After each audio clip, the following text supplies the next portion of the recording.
A poor couple walks into the temple carrying a small baby. No one notices them, but God is entering his home. Mary and Joseph offer what they have, not much, just love and trust. And God accepts everything. An old man named Simeon holds the child. Years of waiting, years of prayer, all resting now in his arms. And he says, Lord, now I can rest. Not because life was perfect, but because he was holding Jesus.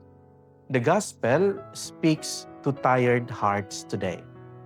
When life feels heavy, bring what you have. Hold on to Jesus because he is enough. Amen.